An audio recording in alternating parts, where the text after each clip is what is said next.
राम राम दोस्तों, मैं अरुण कुमार डायरेक्ट वैदिक रेमेडी चैनल में एक बार फिर से आपका स्वागत करता हूं।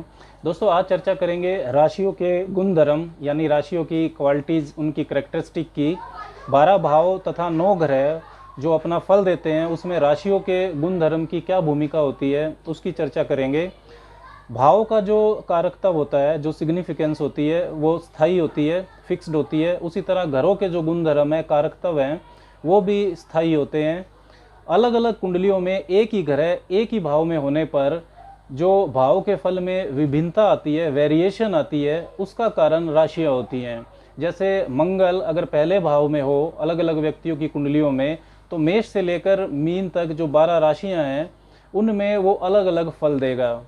ग्रह राशियों का आवरण धारण करके ही अपना फल देते हैं। इसलिए फलित ज्योतिष में, प्रिडिक्टिव एस्ट्रोलॉजी में राशियों के गुण धर्म, राशियों की क्वालिटीज, उनकी करेक्टरिस्टिक को समझना अनिवार्य हो जाता है।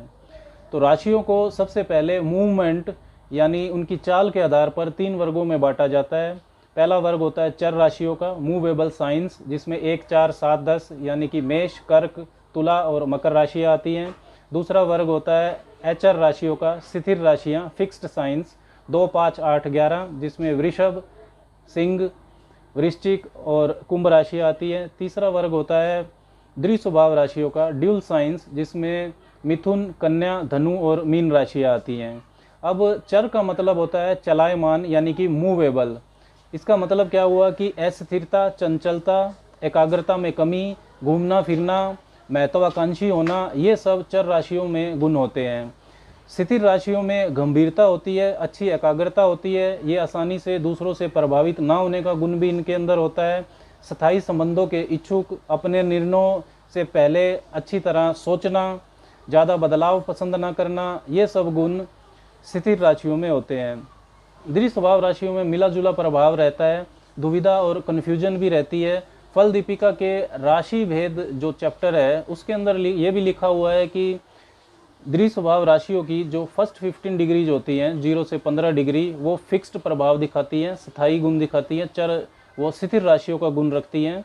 और जो बाद की 15 डिग्री हैं यानी 16 डिग्री से 30 डिग्री, वो चर होती हैं। इसका मतलब क्या हुआ कि अगर द्विस्वभाव राशि में कोई ग्रह पहले 15 डिग्री में बैठा होगा, 0 से लेकर 15 डिग्री तक, तो वो प्रभाव फिक्स्ड होगा, स्थिर राशियों की तरह प्रभाव करेगी ये राशि।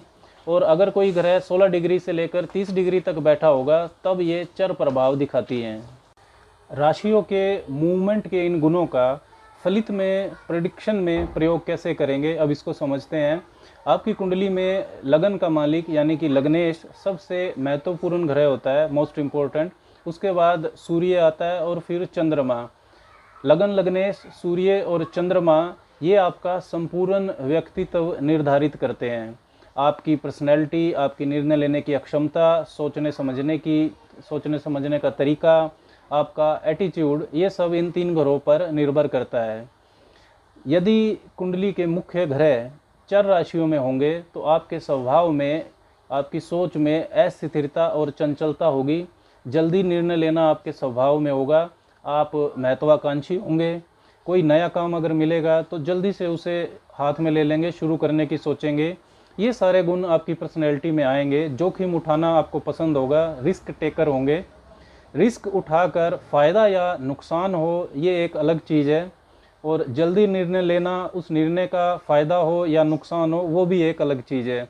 लेकिन ये सारे गुण लग्नेश, सूर्य और चंद्रमा के चर राशियों पर होने पर आपके व्यक्तित्व, आपकी पर्सनैलिटी में दिखाई देंगे। लग्नेश अगर चर राशि में हो तो अगर लंबे समय तक कोई काम करना पड़े तो बोर महसूस कर सकते हैं। चंद्रमा अगर चर राशि में हो तो मन चंचल होगा। पंचम भाव में ये राशि हो, चर राशि, और पंचम भाव का स्वामी भी अगर चर राशियों में हो तो शिक्षा में एकाग्रता यानी कंसंट्रेशन बनानी मुश्किल हो जाती है। कई बार प्रेम संबंध हो, इस बात का भी संकेत मिलता है। अगर चौथे भाव में और चौथे भाव का स्वामी भी चर राशियों में हो तो आपको घर कई बार बदलना पड़ सकता है।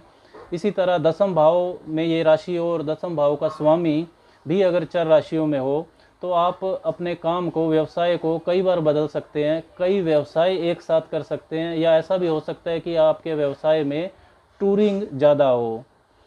अगर लग्नेश, चंद्रमा और सूर्य अगर स्थिर राशियों में हो तो आपके व्यक्तित्व में ठहराव होगा, स्थिरता होगी, ज़्यादा बदलाव आपको पसंद नहीं आएगा। थॉट प्रोसेस स्थायी होता है, फिक्स्ड होता है। इसलिए जो भी आप निर्णय लेंगे वो बहुत सोच समझ कर लेंगे, लेकिन एक बार निर्णय लेने के बाद फिर आप पीछे नहीं हटेंगे। 9 to 5 यानी कि फिक्स्ड होवर्स में काम करना आपको पसंद होता है, ज़्यादा टूरिंग पसंद नहीं होती है। स्वभाव में गंभीरता होगी, कमिटमेंट के आप पक्के होंगे और सब्र और संतोष के साथ जीना ये आपके गुणों में शामिल होगा।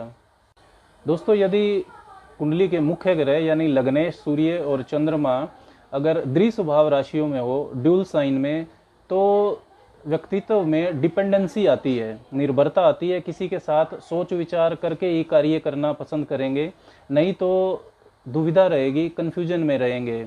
इन और ऐसे लोगों को कैरियर में तरक्की या स्थायित्व यानी ग्रोथ या स्टेबिलिटी, इनमें से अगर एक का चुनाव करना हो तो ये काम ही चुनौतीपूर्ण हो जाता है। ज्योतिष ग्रंथों में लिखा है कि लगन व ज़्यादातर ग्रह, अधिकतर ग्रह यानी 3 या 3 से ज़्यादा ग्रह अगर चर राशियों में हो तो व्यक्तित्व में जो मूवेबल राशियां हैं, चर राशियां हैं, उनके गुण धर्म ज़्यादा आते हैं। इसे रज्जु योग कहते हैं। यदि लगन व अधिकतर ग्रह स्थिर राशियों में हो, फिक्स्ड साइन में, तो जो फिक्स्ड राशियां हैं उनके गुण व्यक्तित्व में ज़्यादा आते हैं। इसे मूसल योग कहते हैं। और यदि लगन व अधिकतर ग्रह द्विस्वभाव राशियों में हो तो द्विस्वभाव राशियों के जो गुण हैं वो व्यक्तित्व में ज़्यादा आते हैं। इसे नल योग कहते हैं। राशियों का दूसरा जो महत्वपूर्ण वर्गीकरण होता है वो एलिमेंट के आधार पर किया गया है, तत्व के आधार पर। इसमें 4 वर्ग बनते हैं। पहला वर्ग है अग्नि तत्व की राशियों का, 1, 5, 9, मेष, सिंह और धनु। दूसरा वर्ग है पृथ्वी तत्व की राशियों का, वृष, कन्या और मकर। तीसरा तत्व है वायु तत्व की राशियों का, मिथुन, तुला और कुंभ। और चौथा तत्व है जल तत्व की राशियों का, कर्क, वृश्चिक और मीन। यदि लगन व मुख्य ग्रह अग्नि तत्व राशियों में हो तो आप संघर्षशील होंगे। फायर का मतलब ही स्ट्रगल होता है, संघर्ष होता है। चंद्रमा यदि अग्नि तत्व राशि में होगा तो आपको गुस्सा जल्दी आएगा। एक्शन ओरिएंटेशन, वर्क ओरिएंटेशन मतलब ज़्यादा विचार किए बिना काम को कर देना, शुरू कर देना, ये गुण ज़्यादा होगा। वर्चस्व, अथॉरिटी की भूख रहेगी। हर काम में अपनी बात ऊपर रखना, डोमिनेट करना, ये भी क्वालिटी होगी। और नेतृत्व अक्षमता के गुण भी अच्छे होते हैं।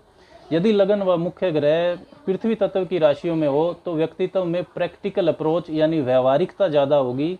मेटेरियलिस्टिक लाइफ, भौतिक जीवन के अच्छे जानकार होंगे आप। जीवन में स्थायित्व जल्दी पाते हैं। कैरियर ओरिएंटेशन भी ज़्यादा रहता है। यदि लगन व मुख्य ग्रह वायु तत्व की राशियों में हो तो व्यक्तित्व में इंटेलेक्ट आता है, सूझबूझ वाले व्यक्ति होंगे आप। बड़े सोशल सर्कल में रहना अच्छा लगेगा। लगन व मुख्य ग्रह यदि जल तत्व की राशियों में है तो व्यक्तित्व में संवेदनशीलता आती है, सेंसिटिव होंगे आप, भावुक भी बहुत होंगे। स्वभाव में निर्भरता यानी डिपेंडेंसी भी होगी। इंट्यूटिव पावर, पूर्वाभास की जो शक्ति होती है वो भी जल तत्व राशियों में सबसे ज़्यादा होती है। राशियों का वर्गीकरण लिंग के आधार पर भी किया जाता है 2 वर्गों में, जिसमें पहला वर्ग आता है पुरुष राशियों का, जिनको क्रूर राशियां भी कहते हैं, विषम राशियां भी कहते हैं। 1, 3, 5, 7, 9, 11 जो विषम राशियां हैं उनको पुरुष राशियां कहते हैं। अगर आपकी कुंडली के मुख्य ग्रह इन राशियों में है तो साहस और पुरुषार्थ ये गुण ज़्यादा होंगे आपके व्यक्तित्व में। दूसरा जो ग्रुप आता है वो आता है सम राशियों का यानी स्त्री राशियाँ, इनको सौम्य राशियाँ भी कहते हैं। 2, 4, 6, 8, 10, 12 ये सौम्य राशियाँ होती हैं। यदि लगन व मुख्य ग्रह इन राशियों में हो तो मृदुलता, कोमलता, सुंदरता ये जो गुण हैं ये ज़्यादा होंगे आपके अंदर। दिशाओं के आधार पर भी राशियों का वर्गीकरण किया जाता है। जैसे मेष, सिंह और धनु जो अग्नि तत्व की राशियाँ हैं वो पूर्व दिशा की स्वामी मानी जाती हैं। जो पृथ्वी तत्व की राशियाँ हैं वृष, कन्या और मकर ये दक्षिण दिशा की स्वामी मानी जाती है। मिथुन, तुला और कुंभ वायु तत्व की जो राशियाँ हैं ये पश्चिम दिशा की स्वामी मानी जाती है। और जल तत्व की राशियाँ यानी कर्क, वृश्चिक और मीन ये उत्तर दिशा की स्वामी मानी जाती है। अब दिशाओं का फलित में उपयोग कैसे होता है कि मान लीजिए जन्म कुंडली में जो कारक ग्रह हैं यानी आपका लग्नेश 9वें भाव का स्वामी, 10वें भाव का स्वामी, जो भी इम्पोर्टेंट ग्रह हैं वो जिस राशि में बैठे होते हैं उसी दिशा में भाग्य उदय होगा, ऐसा कहा जाता है। सप्तम भाव का स्वामी और शुक्र, ये जिन राशियों में हो उन राशियों की दिशा में विवाह होगा, ऐसा कहा जाता है। या सप्तम भाव का स्वामी और शुक्र, इन तीनों में से जो भी मजबूत होगा उस राशि की दिशा में विवाह होगा, ऐसा कहा जाता है। कुंडली में ज़्यादातर जो अष्टमेश की राशि होती है उस दिशा को अशुभ माना जाता है। दोस्तों, अगर हर राशि को इंडिविजुअली समझें तो मेष राशि का फलित पहले समझते हैं कि मेष राशि के जो गुण और धर्म हैं वो प्रेडिक्शन में, फलित में कैसे उपयोगी हैं। मेष राशि चर राशि है, अग्नि तत्व की राशि है और पुरुष राशि है, यानी क्रूर राशि है। और घरों में जो सेनापति है अक्षत्रिय वर्ण का मंगल मेष राशि का स्वामी है। काल पुरुष के जन्मांक में मेष राशि पहले भाव में पड़ती है। तो मेष राशि में पहले भाव के, मूवेबल होने के, क्रूरता के, अग्नि तत्व के और मंगल के जो गुण धर्म हैं वो सब मेष राशि में आ जाएंगे।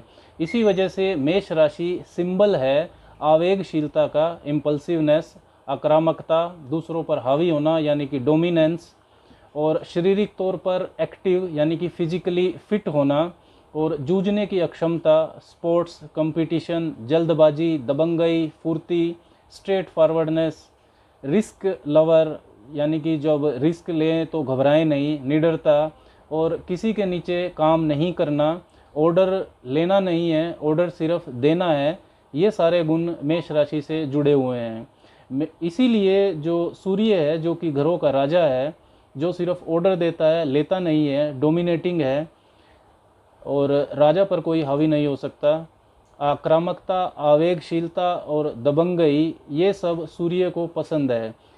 इसीलिए सूर्य मेष राशि में उच्च का फल देता है। इसके विपरीत जो शनि है, जो कि मंदगामी है, धीरे धीरे चलने वाला ग्रह, जो कि अनुशासन, लॉ एंड ऑर्डर, बाउंड्रीज, कन्फाइनमेंट्स, इन सब का कारक है, वो मेष राशि में नीच का फल देता है। दोनों के गुण विपरीत होते हैं। ये प्रैक्टिकल रीजन है सूर्य के उच्च होने का और शनि के नीच होने का। इसी तरह अगर बुध ग्रह मेष राशि में होगा तो आपकी वाणी में आक्रामकता होगी, एग्रेसिवनेस होगी, बहुत क्विक रिएक्शन देंगे आप किसी भी बात का, बोलने से पहले ज़्यादा सोचेंगे नहीं।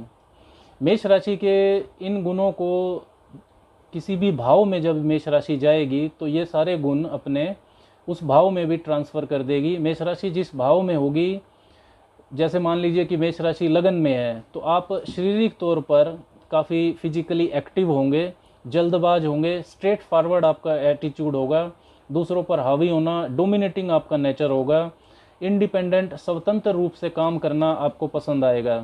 अगर मेष राशि आपके सप्तम भाव में है तो यही सारे गुण आपके पार्टनर्स यानी कि आपके जीवन साथी में भी आ जाएंगे। और मेष राशि अगर चौथे घर में है तो आपकी माता काफ़ी फिजिकली एक्टिव होगी, एग्रेसिव नेचर की होगी।